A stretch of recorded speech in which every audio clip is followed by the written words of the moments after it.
The clinking of forks against plates filled the eerie silence that had settled over our Wednesday night dinner.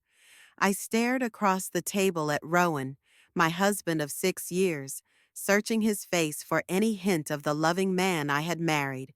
But his eyes avoided mine as he shoveled pasta into his mouth with unusual urgency. My gaze drifted to his phone lying next to his plate. A notification blinked tauntingly, as though begging me to swipe it open. Against my better judgment, I surrendered to temptation. Rowan didn't even notice as I leaned over and thumbed the unlock code. His acting skills had become that convincing. The message glared at me like a lurid accusation. Can't wait to feel you inside me again. Meet at our place in an hour. The sender's name, Marcella. I read it again, my heart thumping as the words burrowed into my consciousness like shards of broken glass. So, this is why he'd been distant lately, coming home late without explanation, his attention continuously wandering to whatever sordid thoughts consumed his mind. "Everything okay, honey?" Rowan asked, snapping me out of my daze with that perfectly innocent tone he'd perfected over God knows how long. I slid his phone across the table, unable to find any words. His eyes went wide as his mask finally slipped, allowing a flash of panic to streak across his face. In that moment, I realized the man I thought I knew had been an illusion all along. "I can explain," he started, but I cut him off with a raised hand. "Don't bother," I said, my voice trembling with a mixture of heartbreak and rage. "Just tell me one thing. How long has this been going on?" Rowan opened his mouth, then closed it again. His shoulders slumped in apparent resignation. "6 months," he finally admitted. The words landed like a kick to my gut. 6 months. Half a year of lies and deception. While I blissfully carried on, tending to our home and planning a future with a man who had already checked out of our marriage. "Who is she?" I demanded, though I already knew the answer. "Marcella," he said, his voice bitter. "The beautiful 20-something interior designer who worked on a project in my office." He let out a bitter chuckle. "Does it really matter? She's someone who made me feel things I haven't felt in years." His words lacerated what little remained of my heart. I wanted to crumple to the floor in anguish, to scream until my throat was raw, but I refused to grant him the satisfaction of seeing me so thoroughly broken. Mustering every ounce of strength, I rose from my chair and headed for the door, grabbing my purse along the way. "Where are you going?" he called after me, the first traces of concern entering his voice. I turned back to face him, my vision blurred with unshed tears. "I'm leaving," I stated, my voice dripping with finality. "And when I get back, you'd better be gone, because I don't even recognize you anymore." Yanking the door open, I stormed out into the night, each step away from my sham of a marriage fortifying my resolve. I had been a fool to believe in the picture-perfect life we had constructed together, but that illusion had finally shattered, irrevocably broken beyond repair. I spent a restless night at a hotel, tears streaming down my face as the full weight of Rowan's betrayal crushed me. How could the man I loved, the man who vowed to cherish me, have so callously thrown away our marriage? The next morning, blinded by hurt but determined to take action, I contacted a private investigator recommended by a friend who had gone through an ugly divorce. Within 24 hours, he had uncovered a sordid trail of evidence that left me shaking with rage and disgust. Rowan hadn't just been having a fling with that vapid interior designer, Marcella. The investigator's report revealed multiple affairs spanning over a year, including emails, credit card statements, and dated photos of Rowan entering different hotels with various women. "I'm so sorry, Mrs. Davies," the investigator said as he laid out the damning dossier on my kitchen table. Your husband has been quite prolific in his indiscretions. I clenched my fists, fighting back waves of nausea. One name and face, in particular, leapt out at me. Marcella, the woman whose taunting text had blown the lid off this whole sordid affair. I want to know everything about her. I told the investigator, my voice hardening with fur. Why, wherever she lives, where she works, all of it. 2 days later, he provided me with an address, a swanky apartment in an upscale part of town that I could never have afforded on my own. Rowan must have been funneling money to keep his mistress living in luxury while I stayed at home. Obliviously consumed by a reckless impulse, I drove to Marcella's place, letting myself into the lobby with the temporary code the investigator acquired. Her door was unlocked, the perfect opportunity to corner. The woman who had helped decimate my life. I stormed inside, greeted by a lavish interior that instantly confirmed my husband's lover didn't lack for expensive tastes.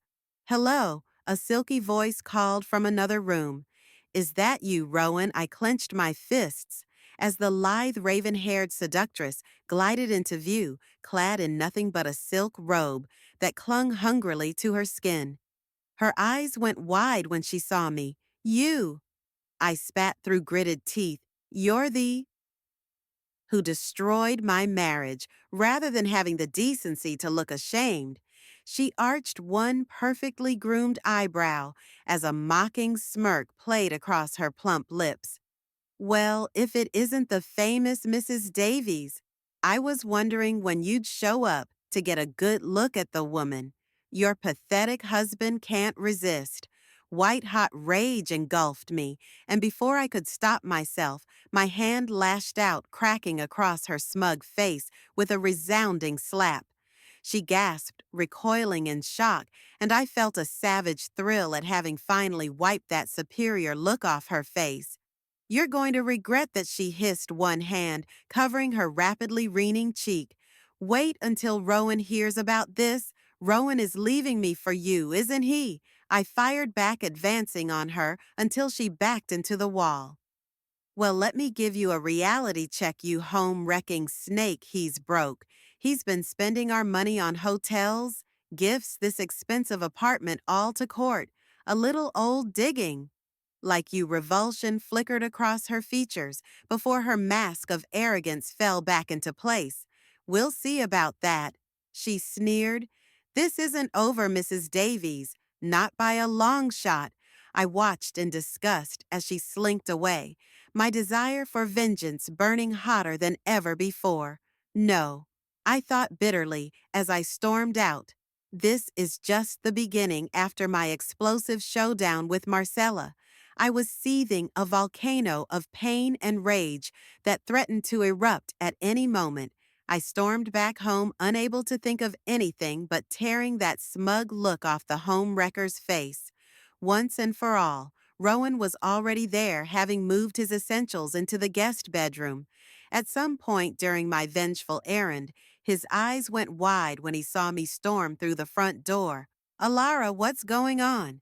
He asked, alarmed by the thunderous expression on my face. I didn't bother responding with words. Instead, I flung the damning evidence compiled by the private investigator across the room, letting the printed emails, photos, and financial statements flutter to the floor like confetti. Rowan paled as he scanned the incriminating documents, seemingly comprehending the full depth of his sins. For the first time, you've been having multiple affairs. I stated, keeping my voice dangerously level, for over a year by the looks of it. And that's not even the worst part. I held up a different sheath of papers, these ones detailing the exorbitant sums Rowan had been funneling into a hidden account. No doubt to bankroll his luxurious tryst with his mistresses. The money, Rowan, I hissed. How could you steal from our own accounts to wine and dine your... Instead of contrition, anger flickered across his features. He drew himself up to his full height, anger radiating off him. Don't you dare take that sanctimonious tone with me, he shot back. You're the one who drove me to this, Alara. Our marriage has been miserable, lifeless husk for years.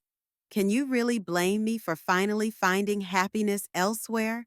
My jaw dropped at the outrageous reversal, my shock quickly hardening into white-hot fury finding happiness. I echoed in disbelief with that home-wrecking bimbo. Marcella, she's not some deep enlightened woman, Rowan. She's a manipulative little gold digger who's been bleeding you dry for the first time. Doubt crept across his expression. But whatever he thought of my accusation, his stubbornness kept him from acknowledging it. That's enough, he said coldly. I want a divorce. A Lara. In fact, I already contacted my lawyer to start the process. I'm done with your judgmental nagging and this miserable existence of a marriage. The blunt words pierced what little remained of my heart. I recoiled, feeling the room start to spin around me as the weight of my shattered world came crashing down through blurred vision. I could make out Rowan gathering up his longings and storming out the door without a backward glance. Just like that, it was over my dreams, my life as I knew it obliterated in one fell swoop by the man who once vowed to love and cherish me until death. Did us part, some vow crumpling to the floor amidst the scattered remnants of my marriage, I finally surrendered to the urge to scream an anguished wail that cleaved through the shell of numbness enveloping me. I screamed until my throat was raw, purging my soul of the trauma that had been inflicted upon it. But as my howls subsided, an uncharacteristic sense of clarity settled over me. Through my BL gaze, I noticed a familiar rectangular shape peeking out from one of the folders, the deed to our family home bearing my name and mine alone. In the midst of my father's estate planning years ago, he had insisted on putting the house solely in my ownership, just in case at the time. I thought his distrust of Rowan was merely a symptom of his cantankerous nature. But now, as the first embers of vengeance kindled in my chest, I gave silent thanks for my father's foresight. I wouldn't be left with nothing after this devastation. No, with the deed secured in my hands, I would strike back and rebuild from the ashes. Rowan had strewn around me if he wanted war. So be it, for I was just getting started. The next few days passed in a blur of anguish and fury. I spent many sleepless nights poring over the file compiled by the private investigator, my eyes burning from the effort of holding back tears. But those tears wouldn't solve anything. Only decisive action would ensure I emerged from this nightmare with my pride and financial security intact, armed with reams of evidence detailing Rowan's serial infidelity and financial misconduct. I marched into the office of Diane Hastings, one of the most tenacious divorce attorneys in the city. She was a shark in kitten heels, and I would need every ounce of her ferocity. Diane flipped through the documents with a practiced eye, her polished veneer cracking just slightly as she absorbed the lurid details. "Good God," she muttered, removing her glasses to stare at me in disbelief. "I've seen some philandering dirtbags in my time, but your husband is a prime specimen." I managed a weak smile at her. "Candor, can you help me, Diane? I want to take him for everything he's worth." A feral grin spread across her lips. "With evidence like this, he won't know what hit him over the next few weeks." Diane and I constructed an ironclad strategy to decimate Rowan's finances and hold him accountable for his prolific indiscretions. We would not only freeze any assets he'd stashed away to fund his tawdry second life, but pursue a punishing alimony figure given the extent of his betrayal and financial misdeeds. "This Marcella woman is the key," Diane told me, tapping her pen against a photo of the SMY home record. "If we can establish that she knowingly carried on an affair with your husband to extract monetary gain, we can pursue her personal assets as well. And trust me, that interior design gig pays for a lot of silicone." My heart raced at the prospect of making Marcel face the same reckoning that Rowan was about to receive. ever since our venomous confrontation at her apartment. She had slithered out of sight, no doubt waiting for her lover's bottomless wallet to continue funding her lavish lifestyle. Well, she would be in for a rude awakening, just like the scorned wife in the meantime. Rowan had gone suspiciously silent, no doubt stewing in denial, while dreaming of a fresh start with his mistress turned fiancé. If only he knew that our once loving relationship was about to mutate into a blood-soaked legal war that would leave him destitute and disgraced. At last, the storm broke when Diane Han delivered a blitz-sec of paperwork to Rowan's rented apartment, a motion to freeze all of his assets based on evidence that he had grossly misused marital funds to carry out his affairs. He would have no choice but to limp into court and confront the devastation he'd wrought, the look of abject horror on his face. When we met for the first hearing was almost worth enduring his sadistic betrayal. His arrogant mistress was nowhere to be seen. Perhaps she'd finally wised up and cut her losses before I dismantled her meal ticket. Rowan's disgraced expression turned to outrage as Diane mercilessly outlined the exhaustive evidence detailing his sordid double life, from bank statements to hotel receipts bearing the names of his mistresses. His lawyer could only sputter impotently. Overwhelmed by the scorched earth case we had prepared, "You're making a big mistake," Rowan snarled after the humiliating proceedings, flagging me down in the courthouse lobby for a fleeting moment. The man I had once loved flickered in his eyes. "Alara, we can stop this. We can work things out. Start over." I regarded him with icy disdain as Diane looked on, ready to pounce if he dared to push further. "Did you honestly think I would just slink away and let you ride off into your pathetic second life?" I asked, reving in the sting of my words. His face hardened, his features twisting into an unrecognizable sneer.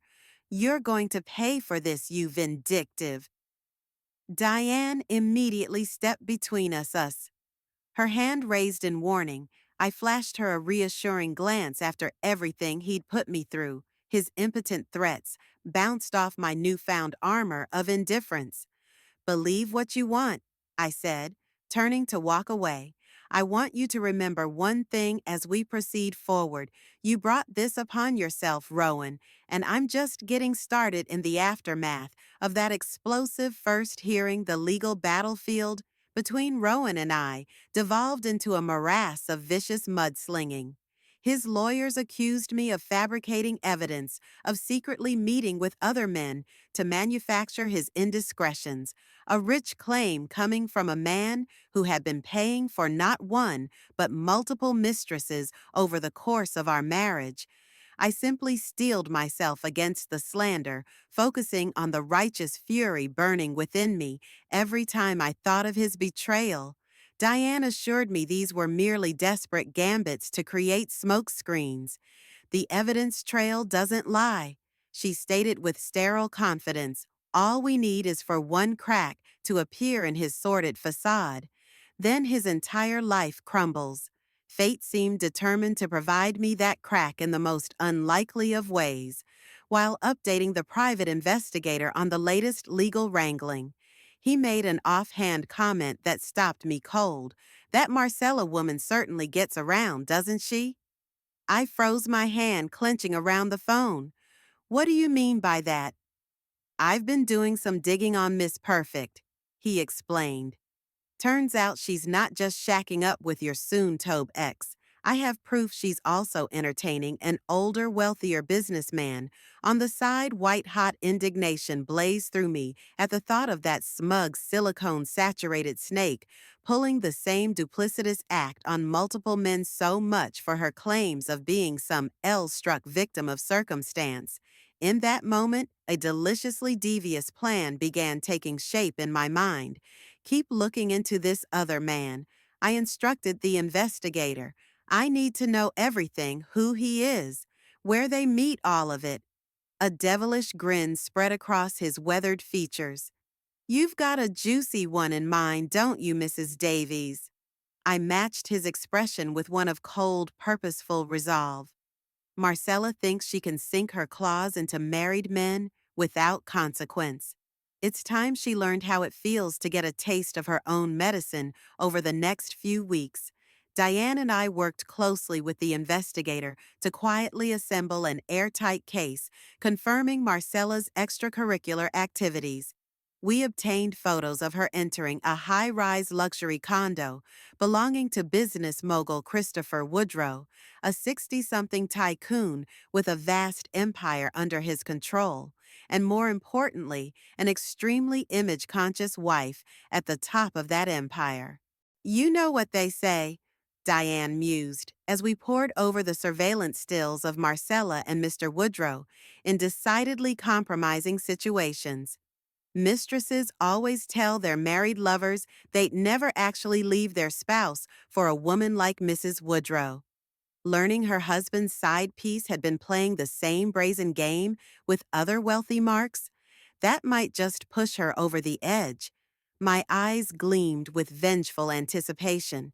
Marcella's sanctimonious, holier-than-thou attitude would be forcibly readjusted once we went public with her rampant infidelities. If she thought she could desecrate the sanctity of marriage for her own devious ends, it was time her world came crashing down around her. As for Rowan, well, when footage emerged of his beloved fiancée cavorting with other wealthy paramours behind his back, any glimmer of sympathy would shrivel within him. It would be the ultimate insult to a man who had risked everything, leaving his family behind for her hollow promises of love. They were the perfect marks, both of them consumed with avarice, arrogance, and lust, now mere lambs awaiting the slaughter I was meticulously preparing. By the time I was done, not even the ashes of their bloated egos would remain. After weeks of quietly compiling damning receipts, photos, and call records, everything was finally in place for my grand counter-strike.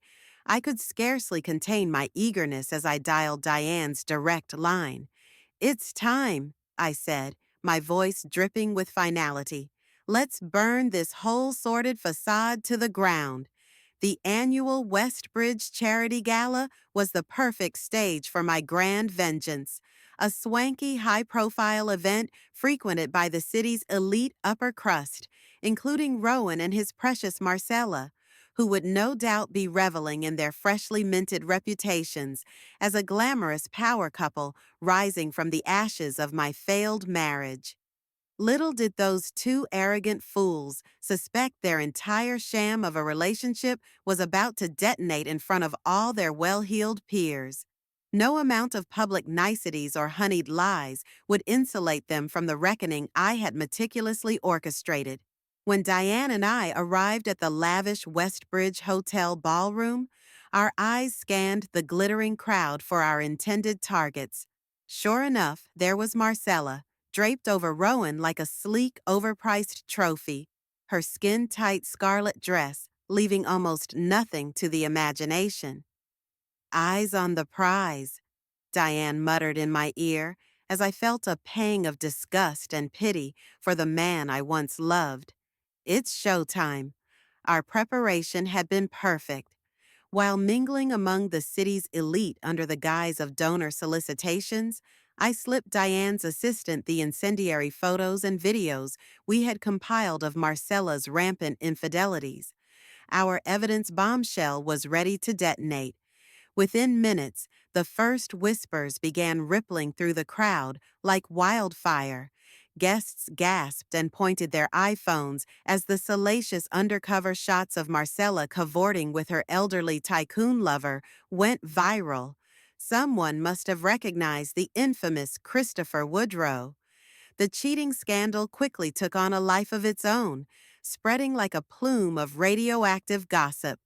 Diane and I feigned innocence as partygoers gaped in scandalized rapture, but from the corner of my eye, I glimpsed Marcella's face draining of color before her gaze met mine across the ballroom. Her painted lips contorted in rage. finally connecting the dots of who was responsible for her spectacular public unraveling. Bingo. Just then, a sleek ivory shoe appeared at the edge of my vision. I followed the impossibly toned leg attached to it all the way up to the stunningly furious face of Miranda Woodrow, Christopher's scorned ultra-affluent wife. "You little expletive," she snarled, spit flying as she seized Marcella by her expensively coiffed hair. "Did you really think you could keep making a fool of me behind my back with that?" Miranda violently wrenched Marcella around to face the crowd, ripping the front of her dress open in a shower of sequins and exposing her artificially enhanced assets to the entire gala audience. Marcella shrieked as camera flashes erupted like strobe lights, her arms frantically crossing to cover herself. My eyes darted across the room to find Rowan staring slack-jawed at his disgraced fiancée, a nauseating mixture of shock and self-pity etched across his features. I watched with perverse satisfaction as comprehension dawned on his malleable face. Marcel had merely been using him as another wealthy plaything to bankroll her lavish needs. What a perfect poetic justice that the two people most responsible for nuking my life from orbit were now facing the same brutal humiliation on the grandest stage imaginable. As Marcella finally broke free from Miranda's clutches and fled the ballroom in hysterics, Rowan turned toward me with a haunted, soulless stare.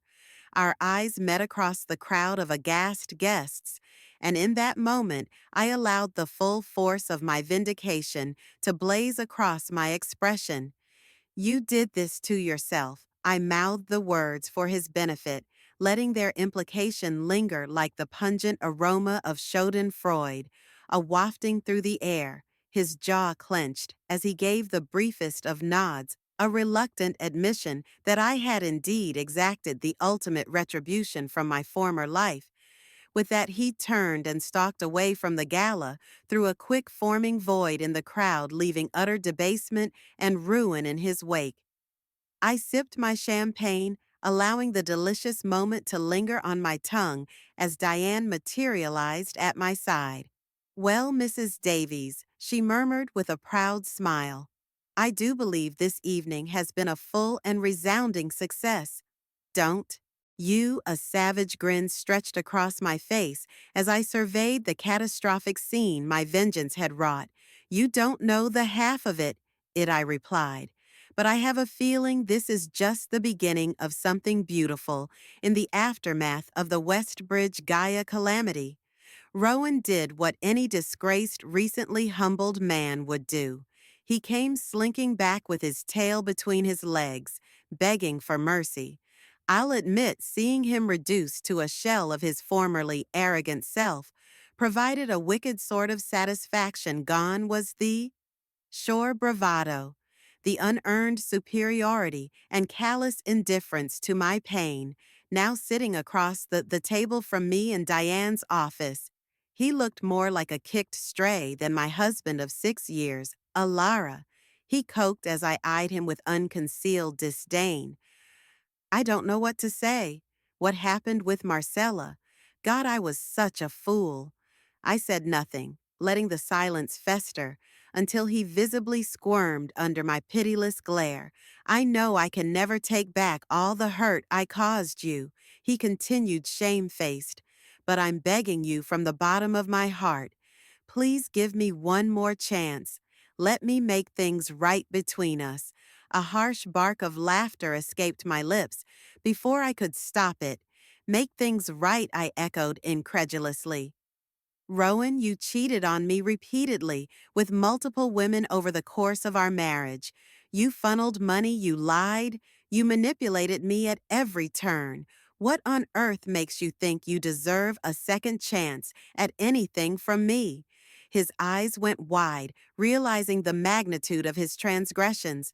"For perhaps the first time I was destroyed when I saw you with Marcel," he stammered.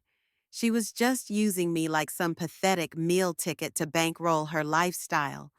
When that footage got out, I realized how blind I'd been, how terribly I failed you as a husband by letting my lust spiral so completely out of control. I regarded him stonily, refusing to let his carefully rehearsed pangs of remorse disarm me, not after watching him callously tear my life asunder in pursuit of temporary PL measures. Do you have any idea how it felt? I asked, my voice low and menacing, to have the man I loved, the man I built a life and future with, not only betray me, but humiliate me in the best way possible, over and over again, to learn that you had cast me aside like some meaningless burden in favor of chasing disgusting tryst with interchangeable. Rowan visibly wilted as the weight of his sins settled over him in palpable waves. I could see the self-loathing and regret contorting his features into a pathetic mask of shame. Good he was finally getting a taste of the anguish he had so bully inflicted upon me. I was a monster, he said, Healy, a selfish, vile monster who didn't deserve an ounce of your unconditional love. I don't expect your forgiveness, Alara. I just hope I can make amends somehow, even if it takes giving you every last penny. I have anything to stop being this despicable person. I became Ralvishan churned in my gut as his sniveling pleas washed over me as much as I longed to revel in his suffering. The thought of indulging his desire for penance turned my stomach. I was no longer the malleable, naive woman he married. I would never allow him to manipulate me through feigned contrition ever again. Rising to my feet, I looked him dead in the eye and saw the faint glimmer of hope that I might offer him the absolution he suddenly craved. That glimmer was immediately extinguished by my next words. I don't want your money, Rowan. I want your absence from my life. He flinched as if struck, his hangdog expression melting into one of naked shock.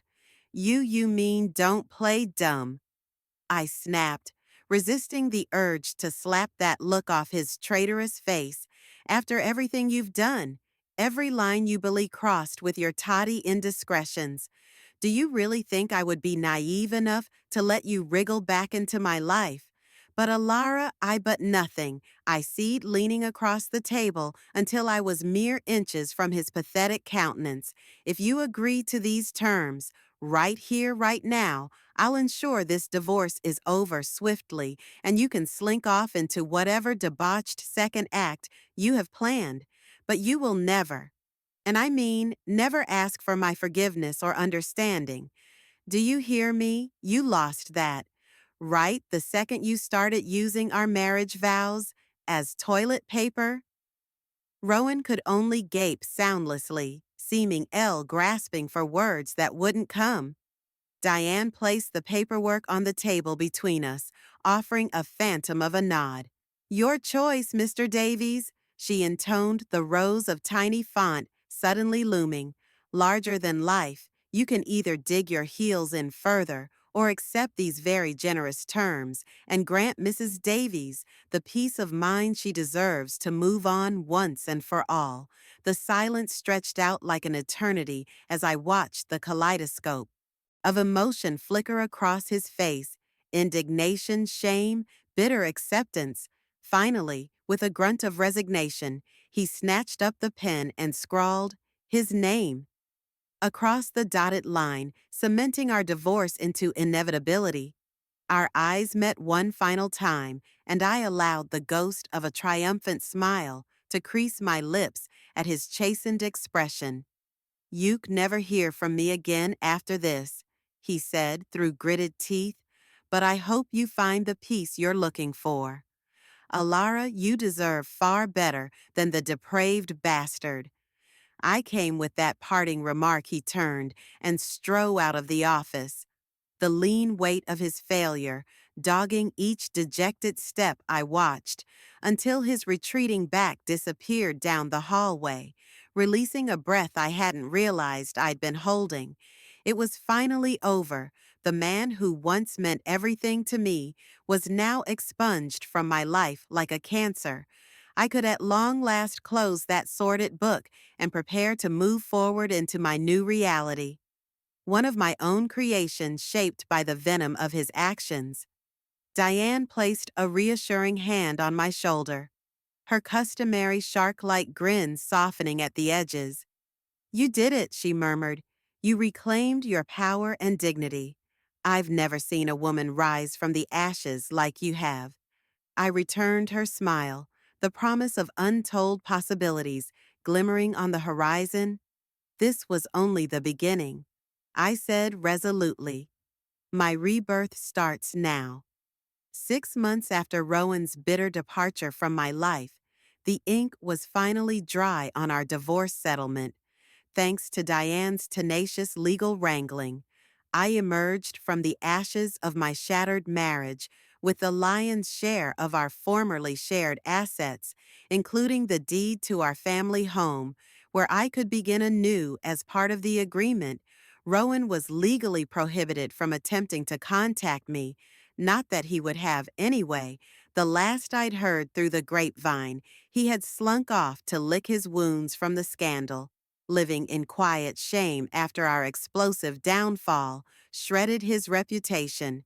I couldn't say I derived any joy from seeing him laid so low. My focus was solely on myself now, on embracing the new chapter stretching out before me. Still, there was a certain cathartic release in knowing the man who tried to destroy me had been rendered just as devastated. The papers had certainly enjoyed dissecting every lurid angle of our divorce. Saga the headlines blared about the scorned wife who outlasted her cheating husband and the rise of a new divorce warrior queen. While slightly crass, I couldn't deny the grim amusement I felt at being rebranded a folk hero by divorces vicariously living through my vengeance.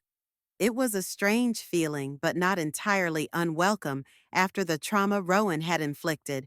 I refused to wallow in victimhood.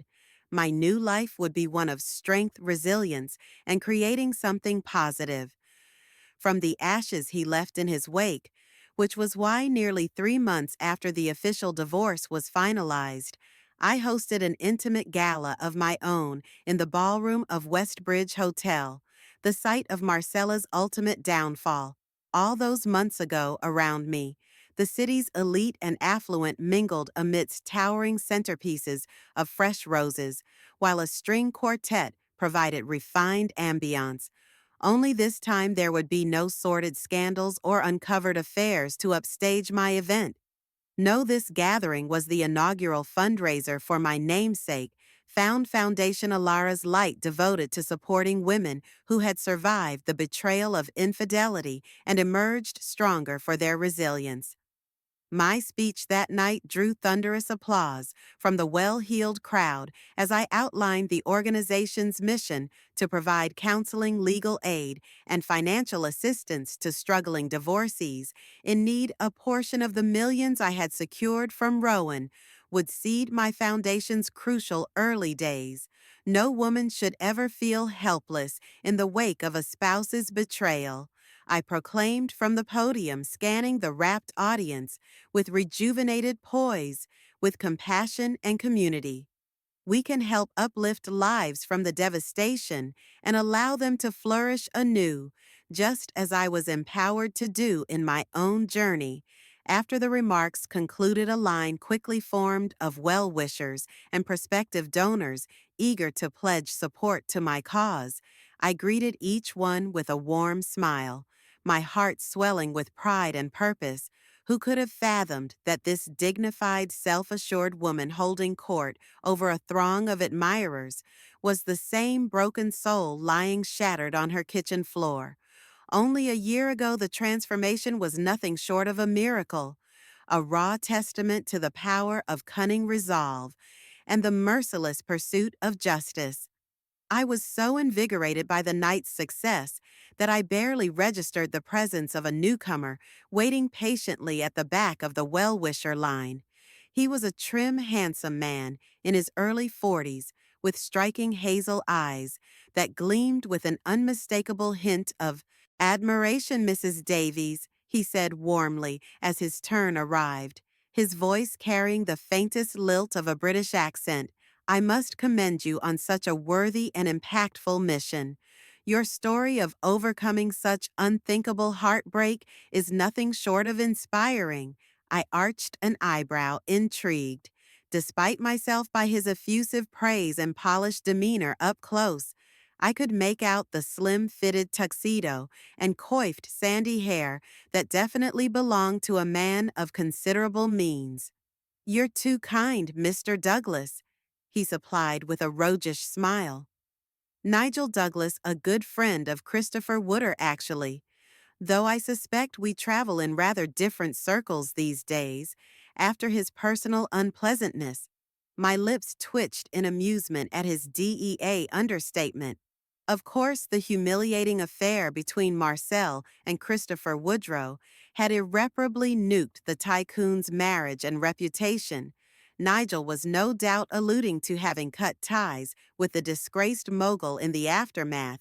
I'm a journalist by trade, he went on, seemingly emboldened by my bemused expression, though my true passion has always been amplifying stories just like yours of courage, perseverance, and the remarkable resilience of the indomitable human spirit.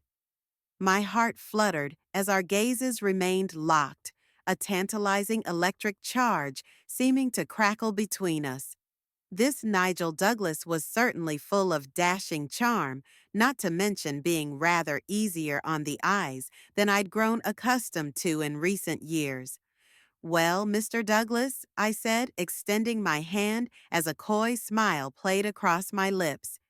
If the Spirit truly does move you, perhaps you'd allow me to give you a more intimate account of my trials over a drink sometime soon.